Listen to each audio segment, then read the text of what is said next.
And welcome to another episode of the UFO Show here on the Area 51 Sports Network, brought to you by Bet99.com. Make sure to head over to area51sportsnetwork.com/betting.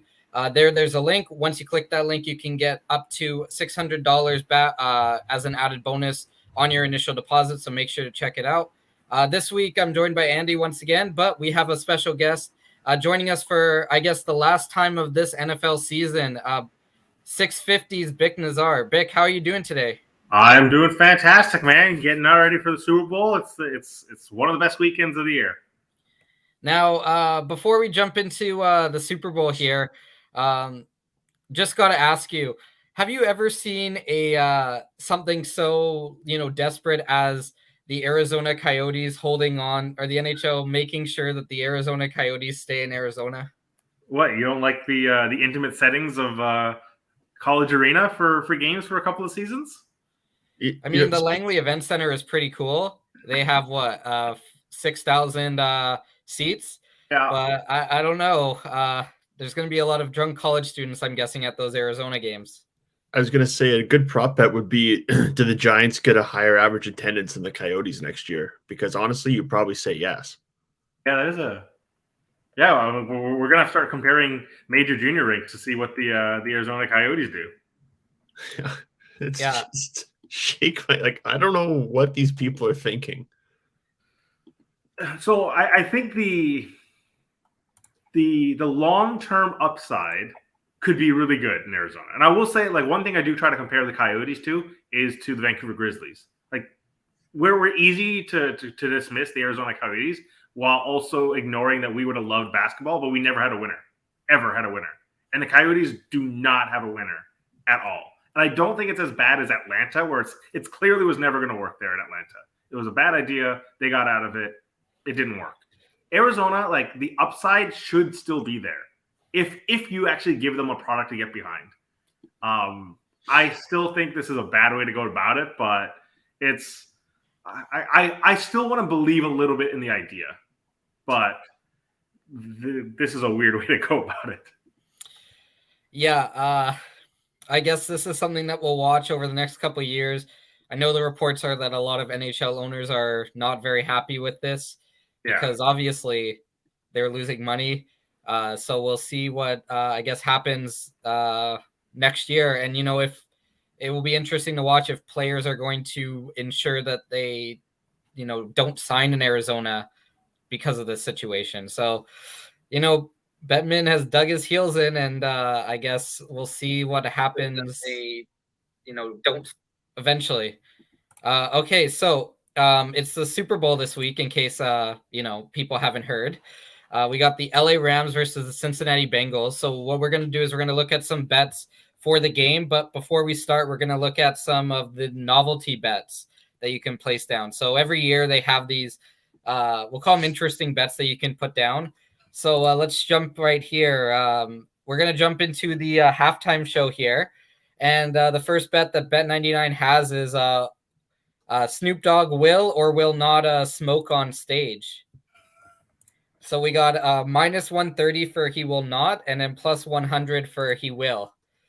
This feels like betting on totals, right? Because everyone loves betting on the over. Who wants to bet on will not?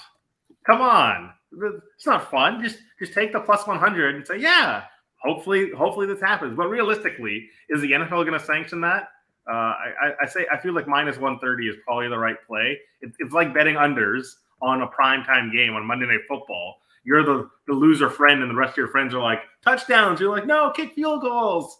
I'll take the minus 130, but I don't feel good about it at all. Yeah. For me, I don't recommend putting more than a couple bucks on each of these bets. So I'm with Bick. If you're going to drop like $1,000, take no. But if you're going to throw $3 down, hope he lights one up on stage. Make it interesting. So we got who's going to sing first for our next bet here? So your options are Dre, Snoop, Mary J. Blige, Eminem, or Kendrick Lamar. So who are you going as your starter here? I've been thinking about this a lot. This is actually one of the most important bets to me every year. The first song for the halftime show, I put a lot of research into it, go through old set lists. But it's different this year because it's 5 performers, and you're just trying to figure out who is going to be the first and what song. So you kind of link into what you think is the first song, and because it's in LA, I think you can discount Eminem. Like, I think he's gone. I think you can discount Mary J. Blige as well. So I'm shorting those two. And then it's between Dre, Snoop, and Lamar.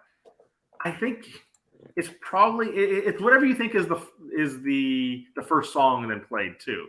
Is it going to be something from Dre or is it going to be Snoop? I kind of want to say it's going to be Snoop. So that's where I'm going. I would take Snoop to sing first. So that bet is at plus 250 right now. I feel like Dre is going to end the show. Like, this is his baby. Like, I just feel like he's going to be that closer. Yeah, and I also just kind of feel like Dre is more of like, he's a mogul. How do I put other people up for success? I'll engineer the show, but how do I put other people in the limelight first? That's how I view Dr. Dre's personality. Yeah, and then there's debates on what song, where do you finish, but overall, I think the halftime show is going to be pretty spectacular to watch on Sunday. Can't wait. You know what I like on this talking about first song. I agree. I think it's going to be Snoop Dogg. I see Drop It Like It's Hot at plus 900. That seems to be a song that'll get the crowd going a little bit. So plus 900 seems like pretty good odds for that. It's easily recognizable. You get people going and doing the big Snoop, all that sort of stuff. So exactly. It's in the conversation for me. So we'll jump in here to the end of the game, and the MVP speech is always an interesting one. So we have who is the MVP going to mention first in their speech? The options are team or teammates, and then you got the city or fans, God, family, or the coach. Now we talked a little bit before. You're going with God on this one, Vic? Well, I think it depends who you think is going to be the Super Bowl MVP. Traditionally, I would always just take God first. But it also, I think it depends who you think is going to be the MVP. I think maybe in this scenario, I might switch it up. I don't know if I should drop my MVP pick now or should I do it later? Well, when we're looking at MVP, it's probably going to be a quarterback because that's... Yes. Yeah. All right. So normally I'd probably pick two. I always take God first. But this time, I'm actually going to take the coach or maybe the organization, but the coach. Because I think Matt Stafford gets saved from Detroit, and he's like, oh, my goodness, I had all these weird coaches and all this weird organization. Sean McVay, thank you so much. Thank you so much for saving me and bringing me to L.A., and I win it here in L.A. So I'm going to take coach. See, I think that if Cincinnati wins this game and Joe Burrow is the MVP, or if Cincinnati wins and anybody is the MVP, you got to mention the city or the fans first. Like, what is it? They won, 30 years ago was their last playoff win? Yeah. Like, for context, like, I wasn't even born when they last won a playoff game. So, like, you got to throw the respect to the fans for putting yourself through that. So fans is the betting favorite? No, fans is plus 300. Betting favorite is teammates at minus 112. Oh, okay. So fans would be interesting because, as you mentioned, it's the away team wins and Who Dey Nation and all that sort of stuff. You give them props. But because it's in LA, if the Rams win, would they be like, oh, we did it in front of the home fans and thank you guys so much? That would be an interesting bet too. Yeah, I'm leaning towards fans, kind of because what you said there, Adam. I think if Cincinnati wins the whole 30-year drought thing, and then like you said, Big, if the Rams win at home, how do you not acknowledge the, all 10 of them probably, but the Rams fans? Yeah. And then the last bet we're looking here is jersey number of first touchdown scorer. So we got under 23.5 at minus 132, and then over 23.5 at plus 110. So I'm guessing that if you're taking the over, you're taking a wide receiver not named Cooper Kupp, or a running back. And then if you're taking the under, you're taking Cooper Kupp. So I'm taking the under because I get Odell, I get Cooper Kupp, I get Jamar Chase. And so you're basically just it's T. Higgins and tight ends, basically. Well, you got Joe Mixon as well at number 25. Yeah, right. So I'm still going to take the under just because I think the 2 touchdown makers, or the 3 big touchdown makers in this game, are Kupp and Chase and Odell. I'll bet on them versus the running backs and tight ends.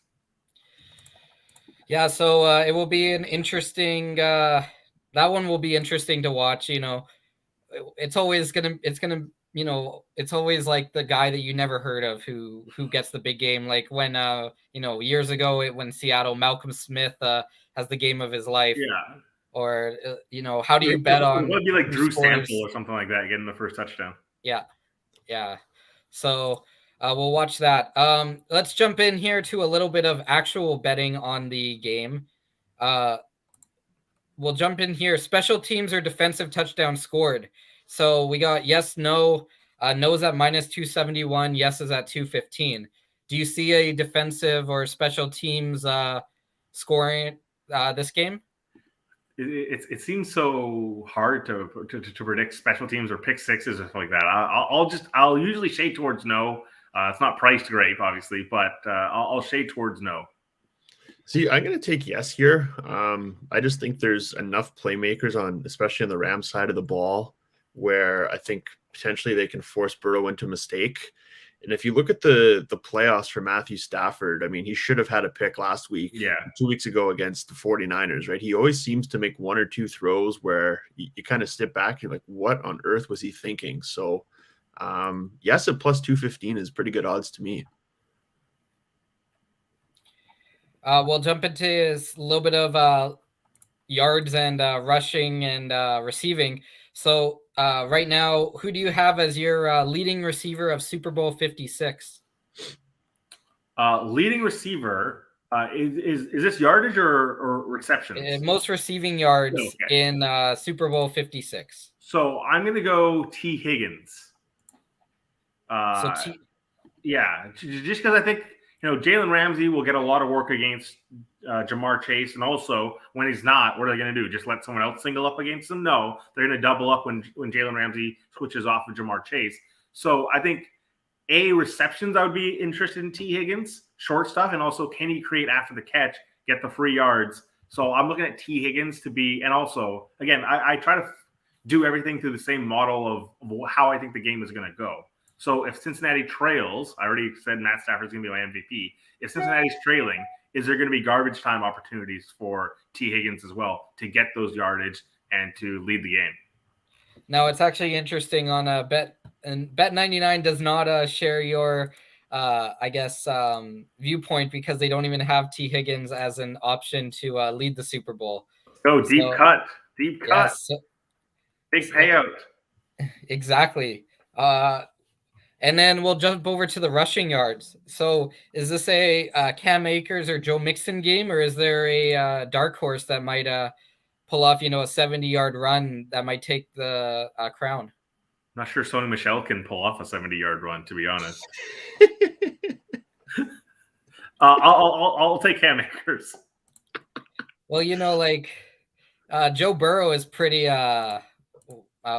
athletic. I don't think Matthew Stafford can run down the field anymore, but yeah, he can scramble for 1 first down. But is Joe Burrow going to get 60 yards or something like that? I'll shade towards Cam Akers to get the line share work.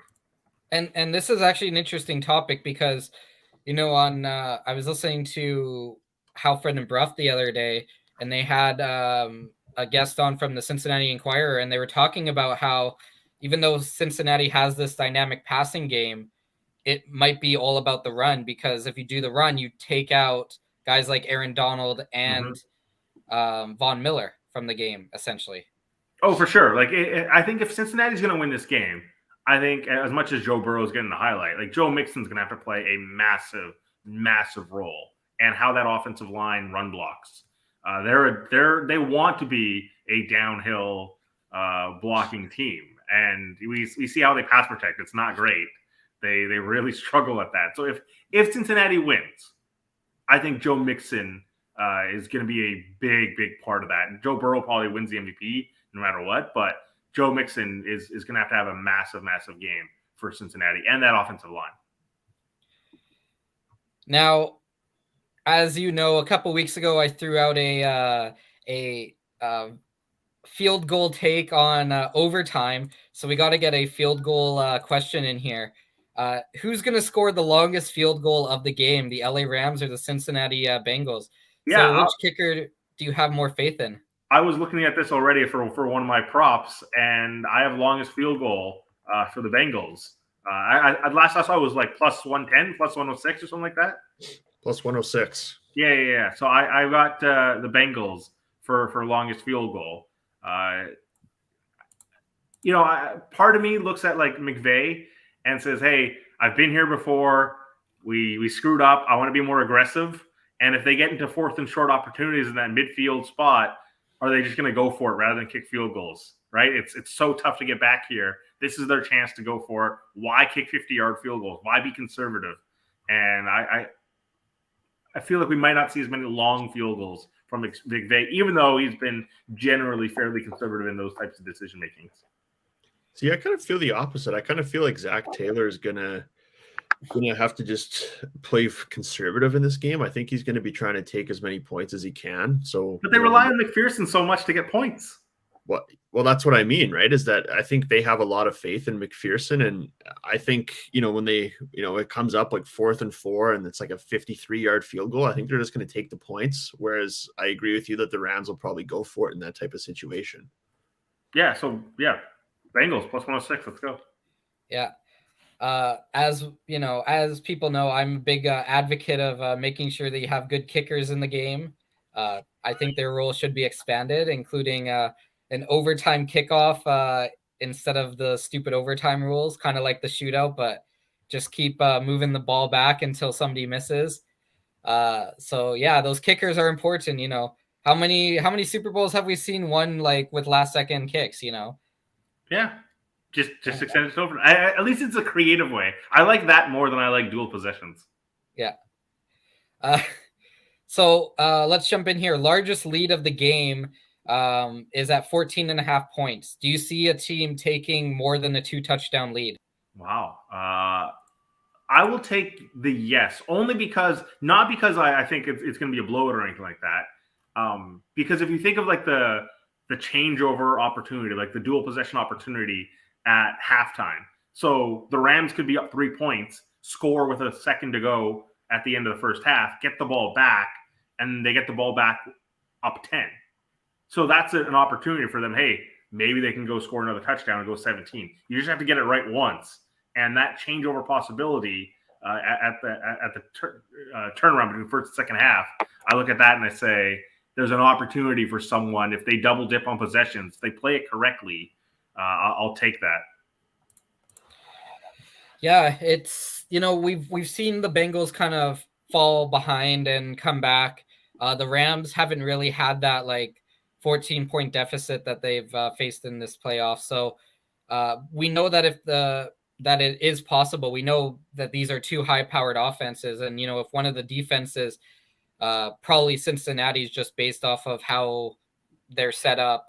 I would argue that the Rams defense is probably a little bit better, especially in the defensive coverage game. But it's very possible that there is a 14.5 point deficit or more than 2 touchdown point deficit. But, you also look at like in the last 8 possessions of the Cincinnati Chiefs game, Cincinnati held Patrick Mahomes to no points. Mm-hmm. Do I have that right? That sounds right. Yeah. Yeah. So, we talk about the, Matthew Stafford's going to be able to just airmail this defense, but hold on. They stopped maybe the best quarterback in the league for the majority of the game last 2 weeks ago. Their ability to adjust has been really impressive throughout the course of the season. And, Cincinnati on the back end, like Jesse Bates is really, really exciting player. An underrated safety. You can throw him in the Bayard and Micah Hyde conversation of just underrated safeties. I'm still, you probably sense a theme through a lot of my picks here. I'm still kind of trending towards the Rams. But just because of the opportunity that gets presented itself for teams to double dip, I will usually go towards a larger lead is possible. I also like to bet one that says, will any team like to score 3 times in a row? That's one I traditionally do at the Super Bowl as well.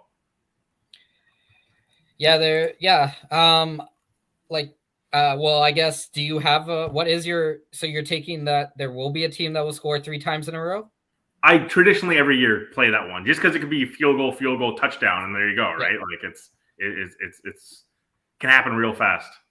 I like that bet, but I do think that this is going to be a very back and forth game. If it is, this game gives me kind of the vibes of the LA Rams, New England Patriots Super Bowl a couple years ago, where everybody was like, "Oh, this game's going to be like 45 to 40 or whatever," and then it ended up being 10-7. Yeah, like I just feel right? I don't know. There's just this weird vibe around this game that it's either going to be ridiculously high scoring or it's just going to be a defensive slugfest here. So I imagine you're taking the under. I'm debating it. I do think that the under is the safe bet, but I don't know. I feel like whatever I bet is going to be wrong in this Super Bowl, basically. Fair enough. Okay, so let's jump into just a couple more here. Winning margin.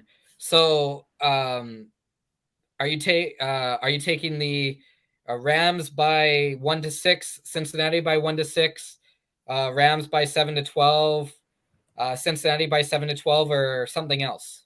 So I'm going Rams 7-12. So at that, you can get a payout of plus 380. So that's pretty good for sure. So you're saying that they're going to win by, a touchdown or a touchdown and a field goal here. That to me, just the way I'm kind of modeling the way this game goes, and what value gets presented to you in your bets, that's the one that I look at and I say, if I had to shade towards any, because if you're going to do 1-6, I don't know, I may as well just take the spread at -4. If I had to take any, I'm going 7-12. That's a pretty solid bet. I think that, like we've said all throughout, this game is probably going to be close.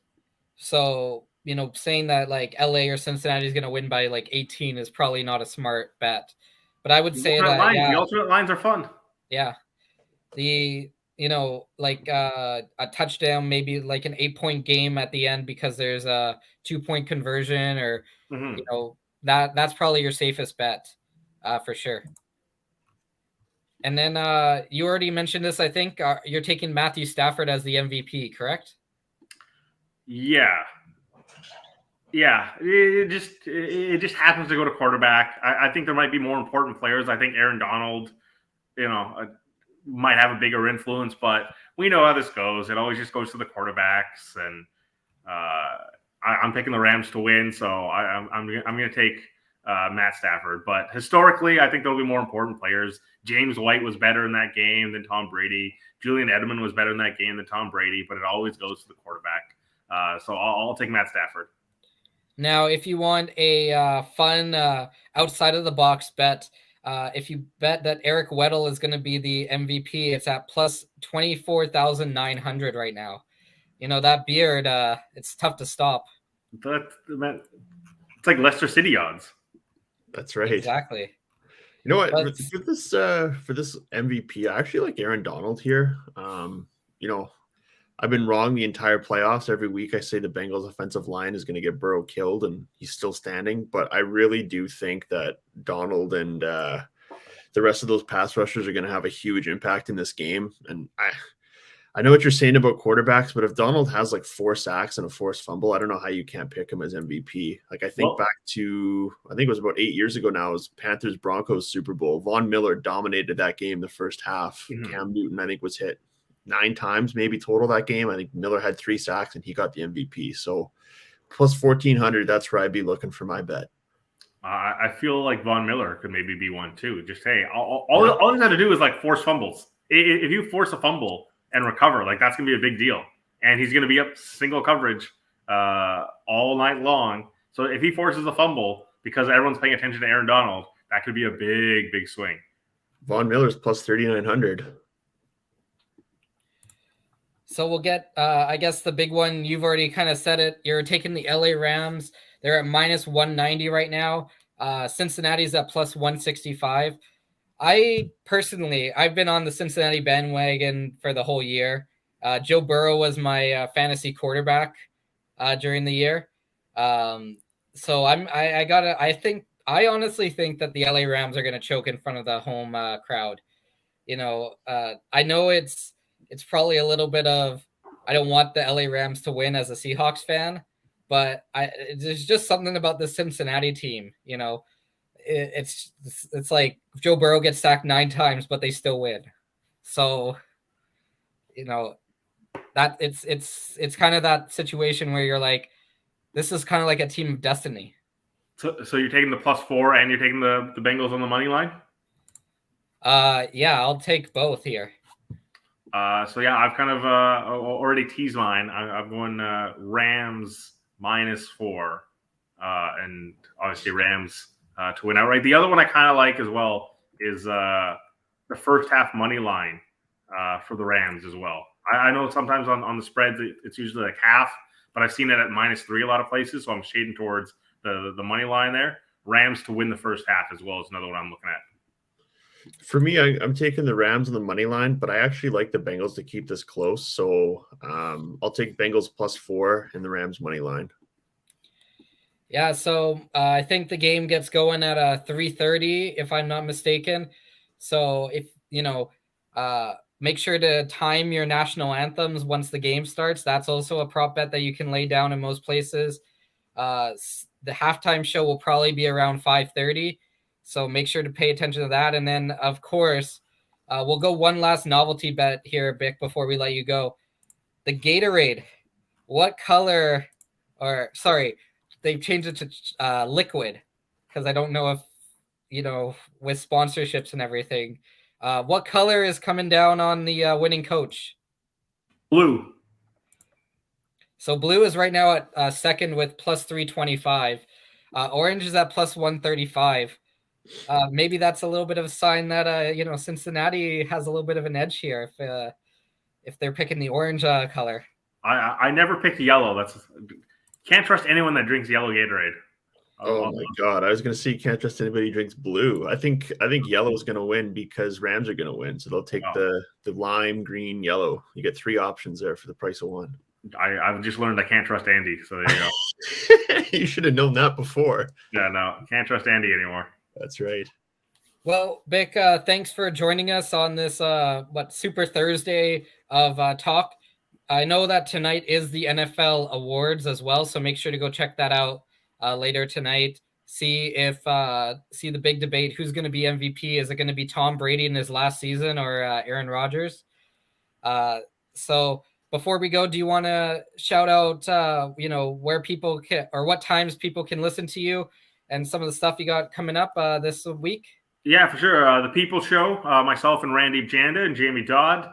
You can find us on the podcast, Spotify, Apple, and also 1 to 4 Monday to Friday on Sportsnet 650. Yeah, and you guys will be previewing a pretty big Canucks game tomorrow, the dreaded 4 p.m. start. Yeah, game of the year versus the Toronto Maple Leafs. Yeah. Stupidest thing in the NHL besides this Arizona thing. 4 p.m. start every time Toronto in Vancouver. I love it. I'm off earlier. More audience for Vancouver across the nation. It's great. Vic might get a Saturday night to himself after. He'll be out of there by like 9 o'clock, hopefully. Oh, big plans, man. Big plans on Saturday night. Exactly. Yeah. Got a pregame for the Super Bowl. Yeah, exactly. Okay, well, thank you very much, Bick, for joining us. Once again, thanks for listening to the Bet99 show, the UFO show here on the Area 51 Sports Network. We'll be back next week, but we hope you enjoy the Super Bowl this week.